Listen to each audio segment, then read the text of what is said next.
What are the costs to relocate when you move states, when you move across the country, when you move towns? That is what we're going over today.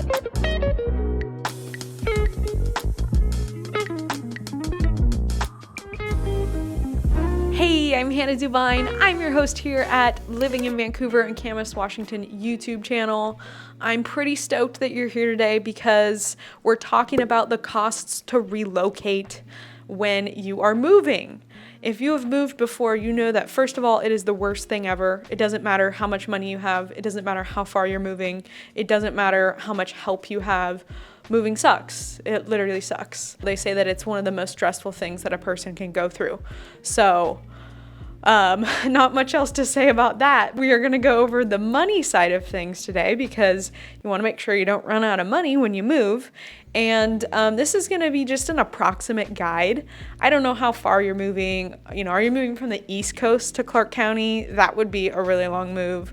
Are you moving from Seattle area? Are you moving from a couple states away? It's going to vary a lot, but I just want to give you a rough estimate of what you'll potentially be looking at. To get these numbers, I pulled from online data sources and I used my best knowledge based off of the prices that my clients have experienced and also myself personally. So the first thing on my list is movers or a U-Haul moving services. And I have moving services at between $500 and $20,000. If you're moving across the city, if you're moving from Vancouver to Camas or Ridgefield to Brush Prairie, you can totally rent a U-Haul if you don't have a ton of stuff for a couple $100s and make it happen. If you are moving many states, very easily count yourself in for $10,000 plus if you are hiring movers or a driver or something of that sort. If you're not doing it yourself, just count on at least $10,000. If you are moving tremendously far, if you have an overseas move, if you're moving from Alaska, if you're moving from the East Coast, it's probably gonna be higher than $10,000. You're probably gonna be in the $20,000 range. Ask if your job, if you are in a salaried position, has relocation benefits. That is a great thing to inquire about, okay? I've had many clients who've been able to get that covered in their relocation package. And also I've had military clients where the military has covered their move for them. So that's been really helpful. Next cost on my list is storage. You may need to store some things for a little bit while you're moving, when you're in between places. So I have this cost coming in at about $500 to $3,000. This is probably on the more conservative end. If you have a tremendous amount of stuff to store for a long time, it's probably gonna cost more. But a lot of times our clients will move in and they wanna rent for a couple months first. They don't wanna buy before they actually move. So they wanna rent for a couple months first, but they don't really wanna unpack. So they throw things in storage for a couple months. The U-Haul pods are a great option for this. So check that out. Third relocation cost on my list is double mortgage or rent. So if you've bought a home before, you know that you do not owe the mortgage in the first month.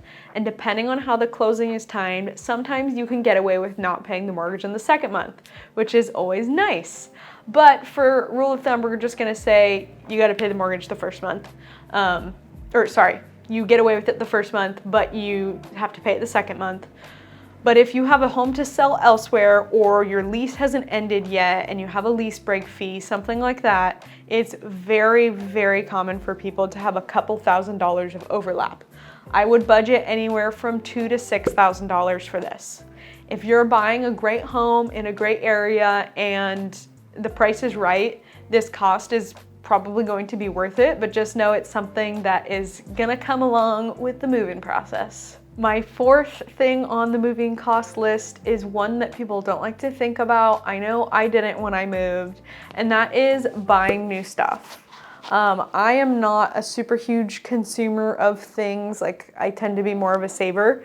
So when I moved into my new house and was like, oh, this piece of furniture, I thought it would look great and now it looks terrible because it's way too small or the colors are completely clashing or it's way too big, you realize that you probably just need to buy some new things that are gonna fit the home. Now don't go out and buy them all at once. You can buy them over a year or 6 months or whatever, but you could spend a lot of money furnishing a new house depending on how big it is. There are places where you can buy used, you can look around on Facebook Marketplace, you could also buy new online. I would budget at least a couple $1,000s for this, all the way up to $10,000 plus dollars. You know, if you're buying a high-end luxury home and you want to furnish that just how you want, like set aside 30, 40, 50 grand for that, because that is going to be a big expense. If you're moving from farther away, you also need to budget for travel costs. I have clients oftentimes that move from places like Arizona or Texas, and they may need to stay in a hotel for a couple nights if they're driving up with their stuff. And so that is going to cost. They're going to need to pay for gas for their U-Haul. And if you are flying, then obviously you're going to need to get flights for you and your family members and potentially your pets. So I would say anywhere from $500 to $3,000 for travel expenses is pretty normal. Next thing on my list for a moving budget is food out, eating food out. So I didn't think about this one until I just did my own personal move a couple months back.